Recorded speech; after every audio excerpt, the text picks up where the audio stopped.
Afternoon, everybody. We are almost there. I'm pretty sure that for a lot of people, that probably is the last session. And I'm not going to blame you. It's a long day. But we only have a couple more sessions to go. And we are here now to talk a little bit about de-identification. If you, by any chance, attended last year's Global Summit and you attended our session as well, you're going to remember we actually went through a very similar presentation. So the focus of this session specifically is going to be a little bit different. We actually improved the way you can get your hands on what we are working with the de-identification tool at this moment. So we have a running early access program. It should be pretty easy to enroll to that program, get access, evaluate the tool, give us feedback so we can incorporate the feedback where it's possible and decide where we're going to go with the tool. Right now, the tool is not actually a product. We are still kind of designing what we want, because the idea is that we're going to get feedback from the field and actually create something that is meaningful at the end of the day. So we need to hear from you guys what you think about it. So this is more of an invitation for all of you to actually go out there, test the tool, give us your honest feedback, and we're gonna, try to make the best out of it so we can get something out there that is actually meaningful and it helps on every use case you have for de-identification. So I'm Renan Lourenco. I work for InterSystems as a solution engineer, and I'm gonna be co-presenting here with Francois. So, and I think you get to start, so you can introduce and go ahead. So I'm Francois Foch. I've been with InterSystems for 12 years. What, you're not supposed to say that? No, you can't. It's just going to give away a lot of, Half of it was in the US, but now I'm based in Switzerland. So we both work, one thing you didn't say, we both work for Alex McLeod, maybe you know her, based in Cambridge. And our team is healthcare solution innovation. So that's one of the innovations we hope to bring to InterSystems and to our customers. And so through the early access program, see if you're interested and if you have specific requirements we could put together for you. So just to make it clear, de-identifier is basically the word for anonymization. So the topic is anonymization or pseudonymization of patient health information. And so if you use HealthShare or Iris for Health, you know that we have our own data model, SDA. That's basically serving as a pivot data model between all the healthcare standards that we support, so whether it's HL7, CDA, FHIR, other standards. We work abroad with regional standards as well. So the idea is that SDA is for us the best way to go from one of these standards to another and to support every different piece of healthcare information, support the different paradigms. So HL7 is transactional, CDA is document-based, FHIR is a little different too. It has both of them, yeah, with SDA we sort of try to make sure that we can support all of these healthcare standards. Now the way this project came out was following a request and an observation in the US of the HIPAA Safe Harbor use cases. So if you don't know anything about this, this is a national standard and a set of guidelines to address anonymization, pseudonymization, and it was a good framework for us because it would contain a relatively simple list of rules. For example, what to do with zip codes. You want to remove all the address, that anything that's more precise than the zip code, and for the zip codes that are also corresponding to relatively small areas, also do some processing, so remove some of the numbers or remove all of the numbers. So remove identification, first name, last names, date of birth, and so on. And so we had a set of rules we could rely on to apply and implement those rules to ensure safe harbor compliance. So one thing we mentioned here, date shifting.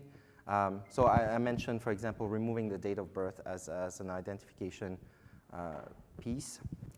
But one of the things, if you want to do analytics, for example, is to make sure you keep all the events, all the clinical events in the right order.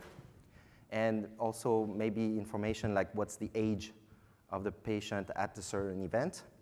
So instead of just removing dates and losing the chronological information, we also developed a concept of date shifting where we simply just move the birth date a certain number of days, and all the clinical events are moved as well, so that you keep the chronological order, you keep the idea of what age the patient had at certain events, but you removed the precise identification of what the date of birth may have been. The way it's implemented, just to go a bit more in technical details, we leverage XSLT mostly for performance reasons, because from all the transformation tools that we have, XSLT just proved to be the one performing the best. No, you disagree? What's your favorite means? XSLT is the slowest. Really? It was slower than DTL for us? Huh? Okay. All right. I like that. We're going to talk later. Well, at least it was performing well enough, but okay, I'll take you up on that.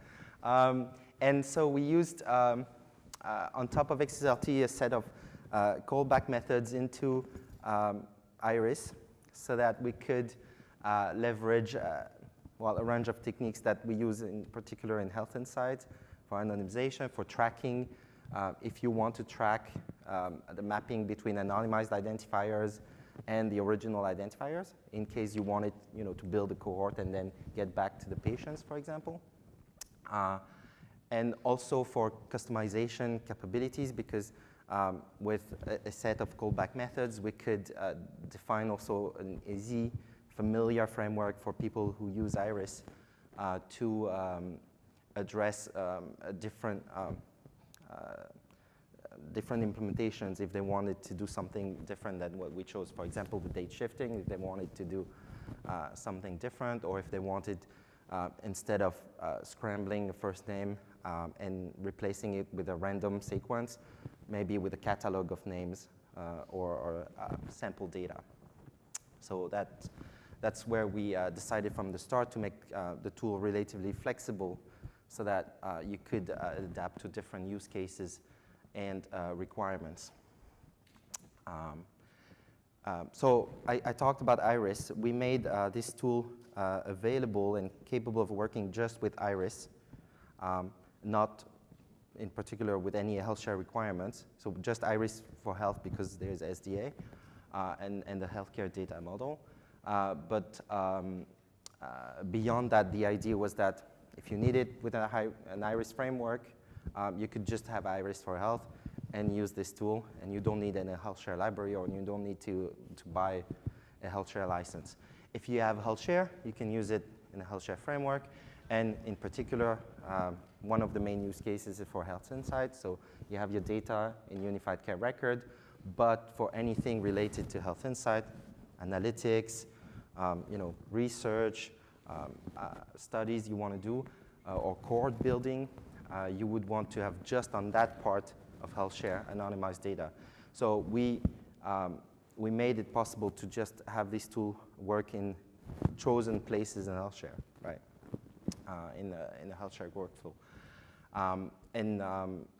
Also, in particular, with this framework, if you know about persistent requests in Health Insight, so the ability to have an asynchronous separate Health Insight instance, we also made that possible to use persistent requests and anonymize just that data before you send it to a separate Health Insight instance. So the last bullet point here, like Renan said, We're now an early access program because we've done this. So in the American framework of Safe Harbor, we also did a couple of things in Germany with a particular POC where we talked about so European context, GDPR rules, and implementation rules, and also how the Europeans see pseudonymization, anonymization, what it means.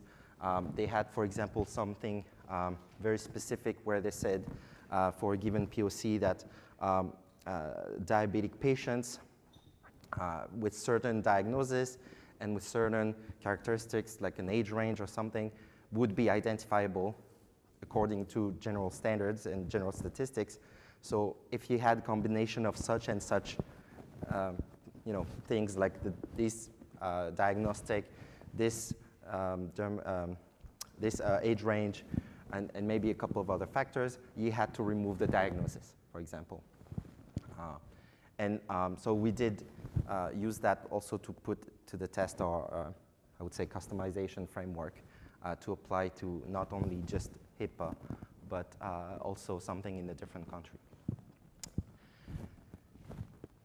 All right, so just to talk about the architecture, it's very, very simple here. And so as we show here, it's based right now just on SDA. And the idea being, so here imagine you're just in a Health Connect or Iris for Health framework, that you could have all the various standards that your data comes in as. And you can leverage Iris for Health and Health Connect to transform this to SDA. Then apply the de-identification tool to anonymize the data, and then reapply the built-in transforms or custom transforms you would have built to get the data out anonymized.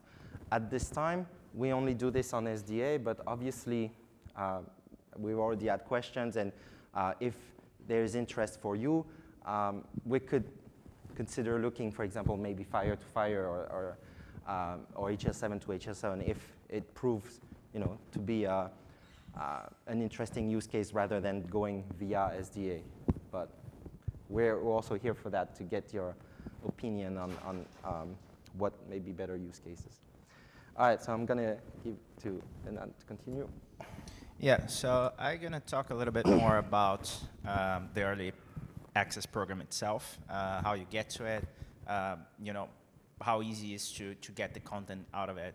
I'm going to have a little demonstration about how you stand up your early access program once you get your hands on the content. So it's just like a walkthrough on how to get to it. So in terms of comparison from last year's presentation, last year was very focused on demonstrating the tool. This year we're not going to focus all that much on the tool, but rather on how do you get your hands on the tool so you can evaluate and let us know. I will have a short run through the tool just so you see in action, but the focus here is just like to guide you to where you can go and get this information. We basically have available on our evaluation website, so there are a bunch of other information out there. The way we have it right now is that once you log in, you can go to the early access program on the right side here, and you can actually get the information from it. So the key thing here is that you can see at the top, and I hope you can see actually that's very small, you have the Health Data De-Identifier option there and a couple of files. I'm going to walk through exactly those files during the demonstration, but that's pretty much all the content you get out of the early access program and everything you need. There are some dependencies, of course. Like the early access program itself for this tool is based on Docker. So first thing you need to have is a Docker environment up and running. Once you have that, it's really like a couple of commands, and you're going to have everything running. There will be no extra installation virus, deployment of code, any of that, because it's running in Docker. You can easily deploy that. So the only dependency actually is having Docker up and running. We do have a post. Oops, sorry, too quick. We do have a post actually describing how to get all this information. So there are actually 3 posts, and I'm going to show this in detail as well. There is one describing the EAP itself. There is another one describing how you get access to the EAP, because a lot of people actually never access the website. There are a series of steps you need to do. Maybe you don't even have the SSO InterSystems account, so you need to create one. So there are several steps. I'm going to walk through that real quick so you can have an idea. And once you get your information, again, you have Docker up and running. You're going to have an idea of what the tool can do. We're going to show this briefly, but I'm going to walk you through, what we can do with it. Actually, we're going to leave that up later. Basically, this is the QR code for getting access to the early access program, and it's part of the content as well on the cVent app.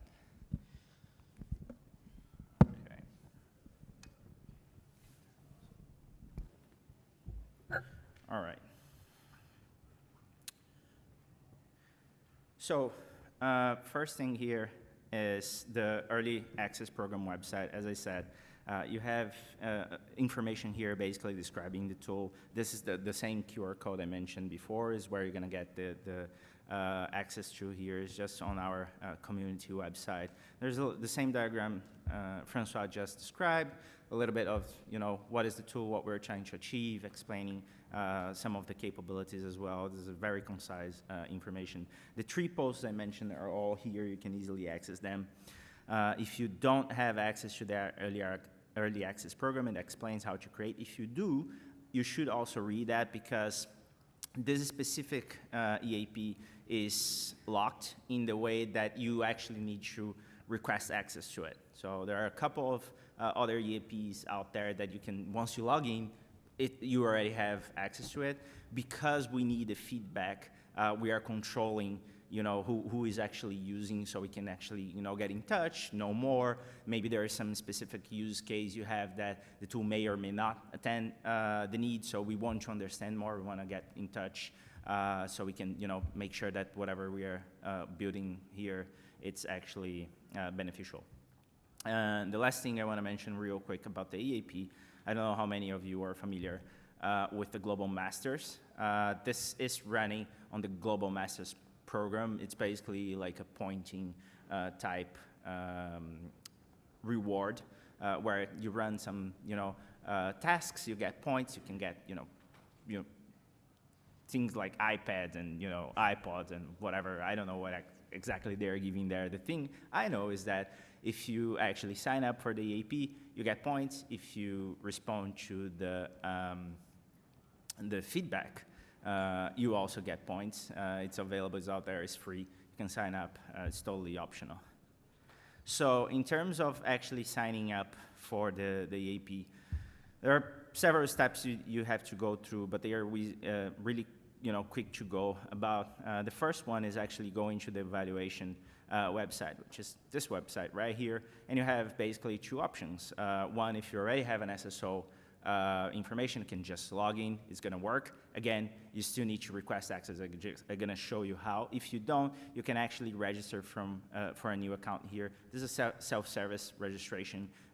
You put it on your information. You get a access code. You put the access code. That's it. You have access. So it's pretty quick. There is nothing special out there.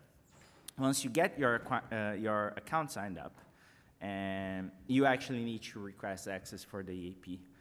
You can either just email this email address. You can click here. It's going to open for you an email with already the information you need to send. The only thing we care about is that you provide us the same email that you have registered for your SSO. This is how we control that, okay, we're going to allow this person logging to InterSystems to actually have access to the EAP. That's pretty much it in terms of getting access. Once you do have access, I'm just going to log in here. Okay, once you do have access to it, let me see if I can make this a little larger. You have, again, those are all the EAPs that I have access to. I got to say that working for InterSystems, give me some leverage in terms of what I can see. But basically, once you select the Health Data De-Identifier, you got all the information you have here. You do not need to download all of this. What you do need to download is only the project zip file, which is basically contains, all the VS Code stuff that you're gonna use. It's pretty simple. It's just a small project, a couple of kilobytes. The README instruction HTML, everything you need to execute and to know how to use the tool is there. And those two files here are gonna be dependent on your machine. Usually, it's gonna be the evaluation AMD64 tar. This is just the image. You're gonna have instructions on how to load. I'm gonna actually show how to load this information. If you are a Mac M1 user or M2 user, like I am, then you're gonna use this one. So basically, ARM build machines, you're gonna use the ARM version of the container. That's it. So that's the only thing. Would that work on Graviton? That's a good question. I haven't tested. I would expect yes. So because the idea here is that so long you have an ARM v8 machine, no matter what what machine is, it should work. So that's the general idea. And that's it. So you download the files, you download the instructions, you download the project, and you have everything you need. So let me jump into getting this done. So I already, of course, have all my files downloaded for the sake of time. Unfortunately, I don't think I'm going to be able to make this actually bigger, but we're not going to spend too much time here. Actually, just me get this here and put it right there. This is my HTML file I mentioned. That's the README HTML. I'm going to quickly just run through so you can see there's a lot of information there. Right now, I'm going to focus on how you can deploy your tool, and there are a quick set of instructions here. So what I just described, after some introduction, similar to what we see on the post that is available in the community, you have the starting section here, which pretty much kind of says the same thing I just said. You have your project zip file with all the content for VS Code, and then again saying that you should download one of those files. Once you have all the information, you're gonna run one of the two commands. Again, similar to the file you are downloading, the command you're gonna run is gonna be dependent on your machine. For most cases, you're just gonna run the AMD. If you have an ARM machine, you're gonna run the ARM one. And the way you do that is that once you download all the information, you use your command line of choice. In my case here, just make sure I'm in the right place. I'm gonna use my terminal, and I'm just gonna load my image. Okay, just for the sake of knowing that I'm not messing up, I'm actually gonna check if I don't have the image already. So evaluation. Okay, no image there. So just gonna load the image. This should take a minute. So once the image is loaded, we have pretty much the environment ready. We just need to start. So that's gonna take you exactly 2 commands to get the information running. One to load, one to start. So I can show you how we can start when this one is done. But again, it's pretty straightforward. So the image is loaded. I can double check again, see what is there. I can see that, okay, now I have my image. Now that I have everything, if I keep going, here is just confirming the same thing I just said. The image is there. I can just run docker compose up -d, and everything is going to be up and running. So right now I have a web page here just waiting for an environment to start. Oh, actually, I was about to make a mistake.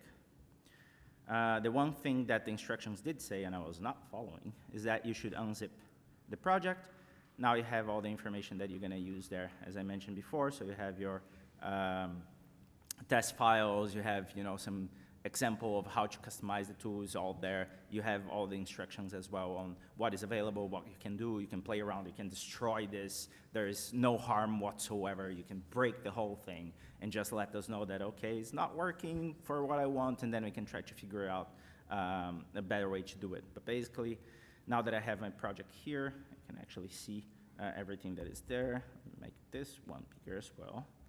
And now we can actually start. So I'm just gonna go to the file, the directory I just unzipped. I can see my Docker Compose file is there. Just gonna start. So this is pretty quick. Everything is started, so there's no nothing else we need to do. There is no iris installation. There is nothing like that. We're just leveraging the container. So now I can go back to my page. Everything should be up and running. The user here is evaluation. And this is also information that is part of the instructions. And it says capital. It's going to ask you to create a new one. And I'm into the evaluation tool, actually. This is most likely the place you're going to land. And I'm going to walk you through a little bit what the tool looks like. Again, not going to go into much details, but I'm going to show you a little bit what is going on here. Now that I have all the information, the one thing you can do to validate that your project is working, it's going to ask you again for the username and password here. I'm just going to put the same password I just created. The one thing I can see is that this is not optimal in terms of size. Okay, that's better. If I go to my InterSystems plugin, I can already see that, okay, my namespace is connected. I have a lot of things going on here, so if I need to play around, I have access to the namespace. You know, everything is configured. You don't need to worry about anything. Just need to provide the password you created for the evaluation user. Going back to the tool, you have this special menu here, Health Data De-ID. That's pretty much the menu that is going to allow you to run the testing utility. So this utility is not, again, this is not a product, right? So this utility most likely is never going to be part of the final product. It's just an easy way for you to validate the information, have a visual feedback of what is going on. I'm going to show you also a little bit of how you could actually plug in this to maybe a pipeline or load files from a directory if you want, as opposed to using this tool. But this is just like a quick way to, okay, I just want to run one file, see what's going on, and you can go from there. You have here 3 options out of the box that you can test. So if you already have one SDA out of your system, you want to just, okay, want to see what this thing is doing with an SDA, you can use. You have persistent requests and you have HL7.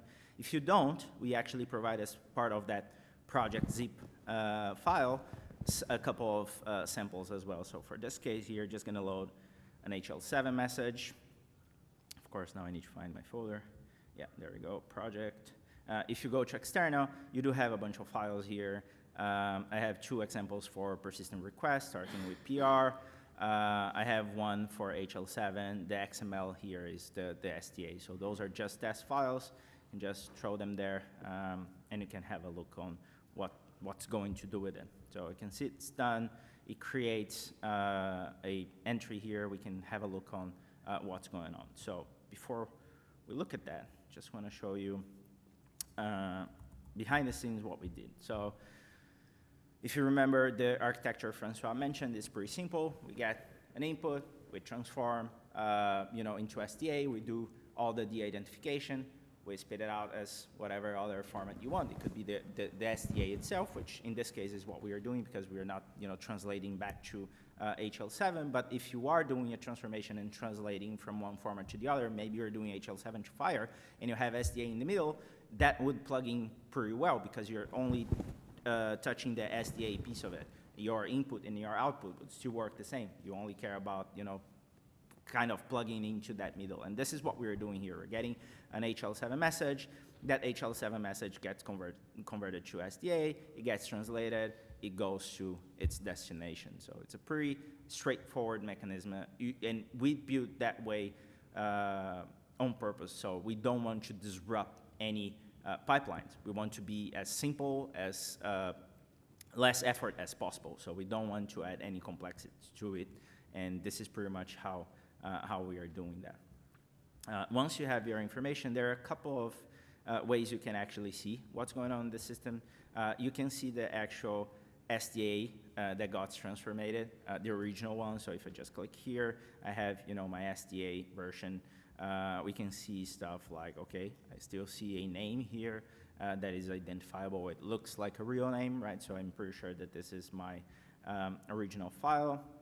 If I go into the processed one, and I go into the names, I can see that, okay, now I have a bunch of characters that are pretty much meaningless, and this is already the processed version of that SDA. Everything got de-identified. And the other way is that we actually have a diff utility, very simple but handy in terms of, again, validating that specific use case. If you're running let's say you're running a test with 1,000 of messages, that most likely is not going to be the best way to look at it, because again, you want to make sure that all your 1,000 files are okay. So you're probably not going to click through 1,000 log entries here to go through it. But if you are running one specific, you want to see how robust it is. Maybe you have a complex file or a complex scenario you want to test. This could be a very nice tool for you to utilize and get some nice feedback out of it. So here we can see things like the facility got removed, so we can see that the information is gone. The patient identifier number got randomized to something very meaningless. We have information like the patient name. I'm going to go back to this bit right here. We can see there is something called DID column and then some random information. We can see that the date also changed. Again, this was a random date change, and that is applying the date shift that we have available. So every other date that relates to this particular SDA is going to shift the same amount that we shift the date of birth. So that time difference between events is going to remain, and this for some use cases are very important. This may not be necessary for all use cases, and that's where flexibility in tweaking the rules comes handy, and we do support that. So if you say that, okay, I want to remove everything, or maybe I want to keep only the year, we can handle that. It should be easy to achieve. Will it consistently rename that patient in multiple records from multiple sources? Yeah, by default, yes.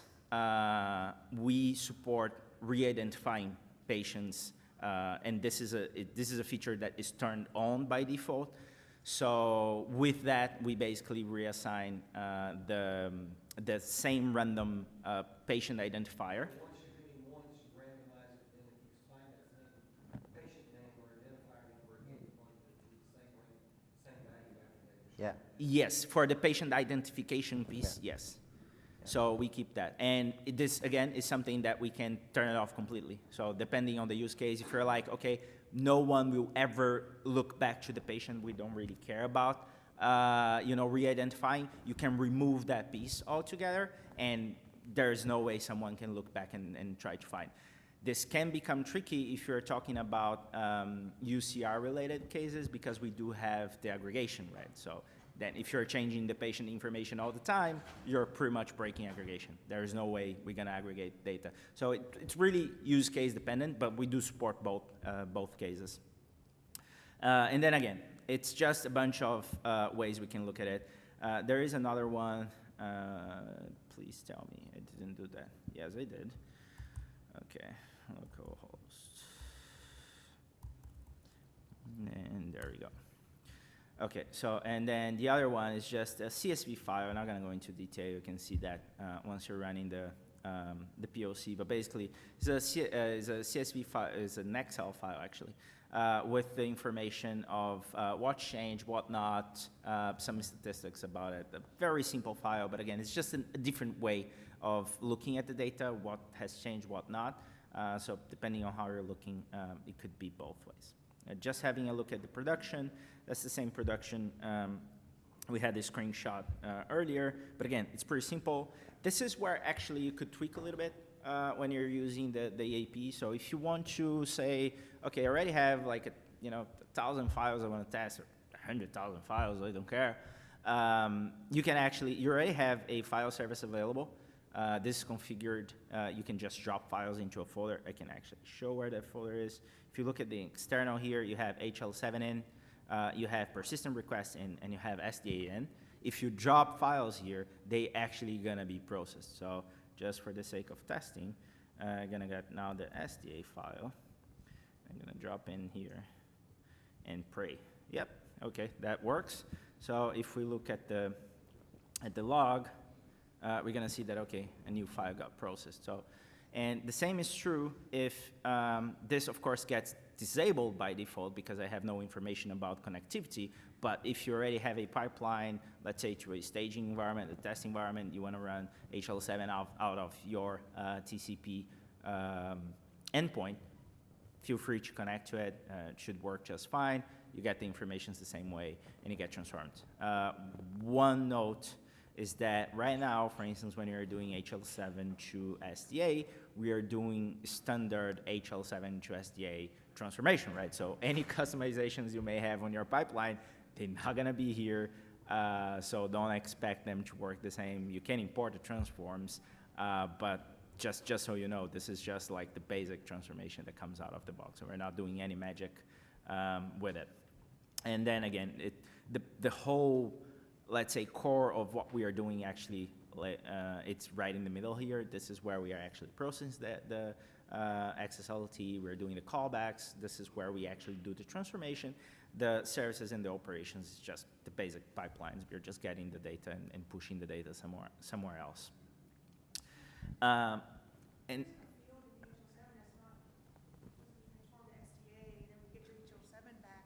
won't have it, or it'll just leave it? well, You can use this for testing and like your massive data you want to de-identify to use for testing an interface, or? Yeah, so if it's not in SDA right now, it won't go through, right? Yep. You will. When it comes back out, it'll still be there? If you, well, because you won't have this in the middle in SDA, so you won't have any way to put it back in HL7. Yep. That's why we're asking, you know, if you have specific needs there. Yeah. I know that we have made some changes in product actually to handle things like message header, like different parts of HL7 that are not handled yet. You can also use SDA extensions. Yeah. If you have pieces of information in HL7, you could add them here. I mean, you could design everything you do with Iris for Health here. You could create SDA extensions, create the mapping from HL7 fields, like a Z segment that we don't support out of the box because it's just specific to your to a customer. And map it to SDA, and then map it back to HL7, right? So we could do that.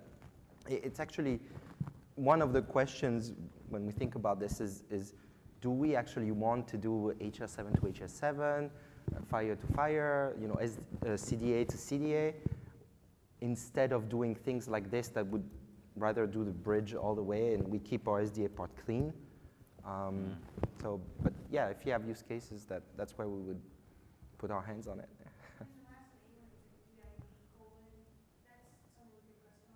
Yeah, I'm gonna show that right now. Yeah. So basically that is, let's say, let me see if we can increase that a little bit more.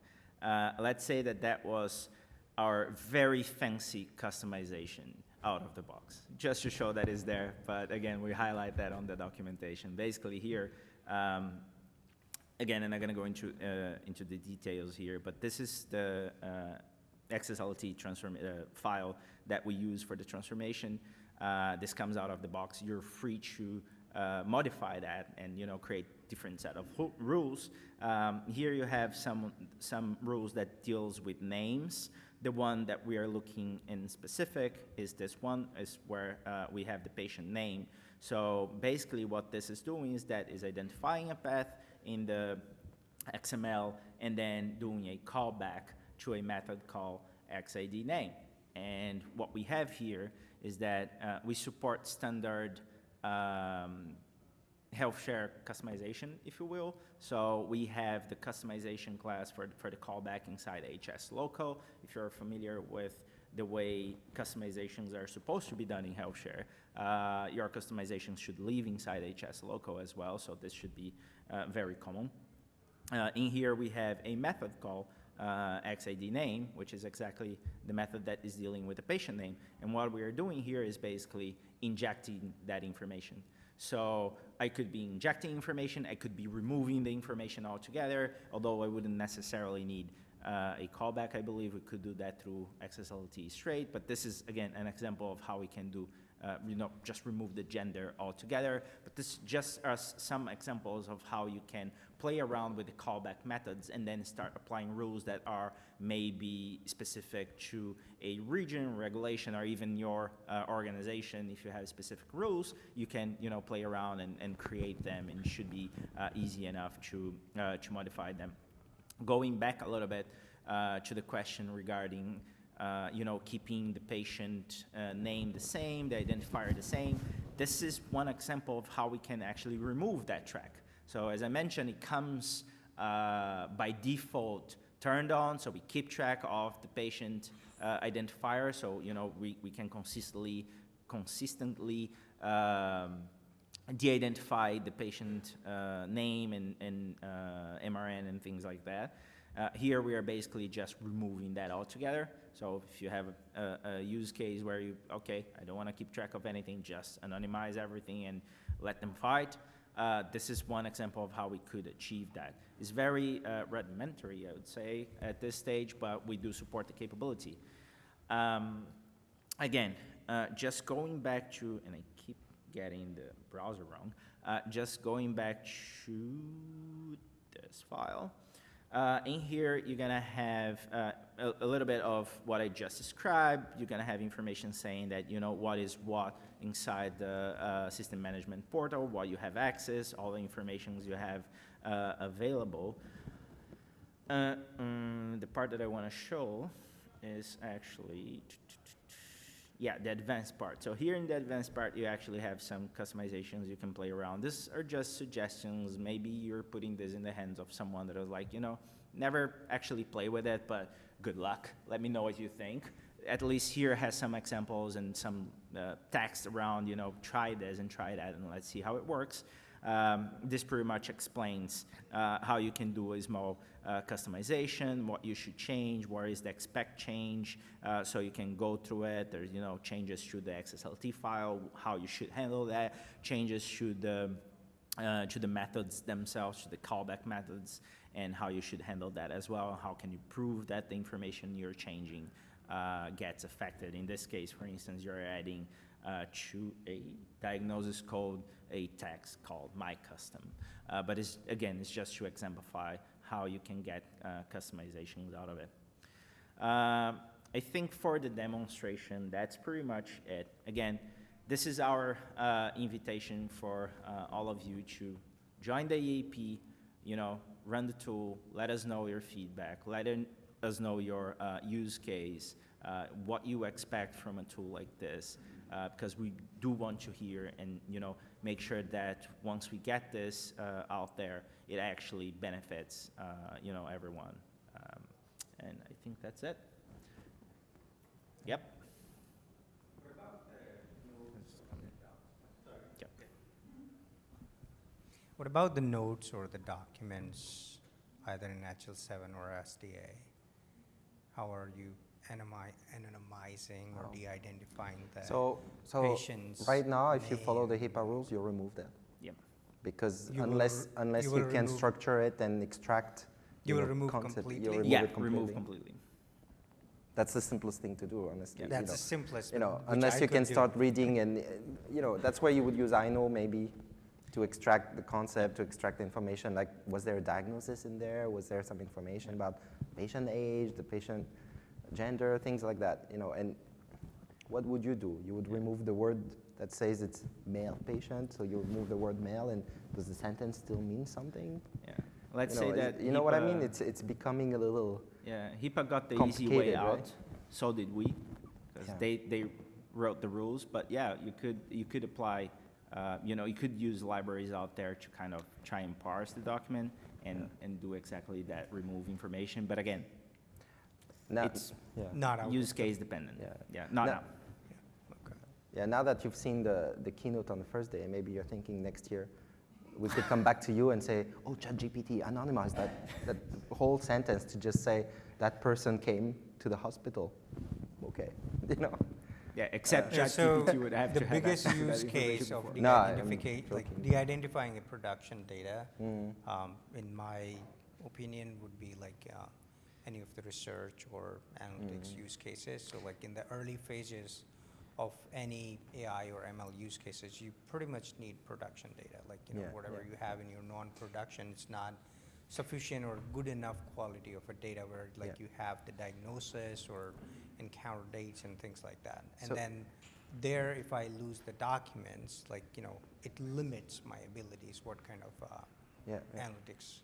So processes, I guess. honestly, we would have to talk about the use case too, because Yeah. right, we talk about analytics. You do analytics on structured data, not unstructured notes. Not You that do. much. Oh wow.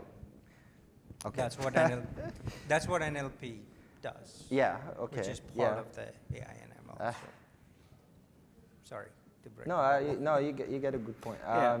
And let's say that when we state that right now it doesn't do, is that it doesn't do out of the box. But Right. if you consider But the there is a callback possi- methods, There's you a know, we could do something. you could do something there really easily.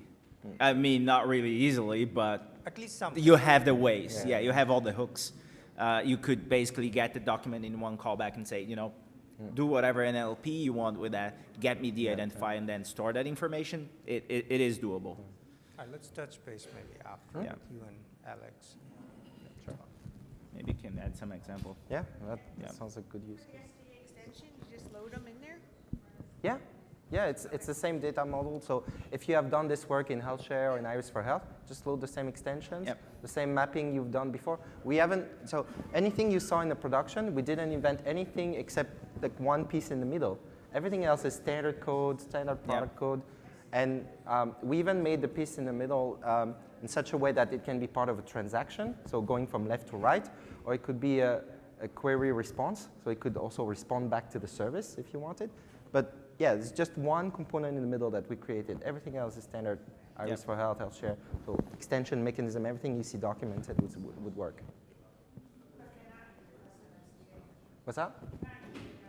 Yeah, you can use a custom SDA. Earlier when I asked about there's things in HL7 that are not in. No, they wouldn't be out of the box. That's what I mean. So if you had like a Z segment in HL7 Yep. that had some identification information, because I don't even know the schema, I cannot tell you what I need to do with this, right? But if you provide the mapping to, say, an SD extension, and then you use a callback with the XLT to say, what am I going to do with this extension? Maybe it's genomics data, and what do I want to do with genomics data? I keep it or I remove it? You know, this kind of thing, you could just extend the framework the same way you would do in Iris for Health. Yeah, One more thanks, guys. Complex solution, the complex problem for sure. Yeah. So if I'm understanding correctly, by default, you're really creating a limited data set, right, per HHS definition because it's re-identifiable. Are there embedded tools at this point to help with that re-identification, or would those be completely custom? We haven't done it yet. No, it's really, no, we haven't done it yet. So right now we just keep basically a global mapping table. Yeah. So it would be like a lookup table.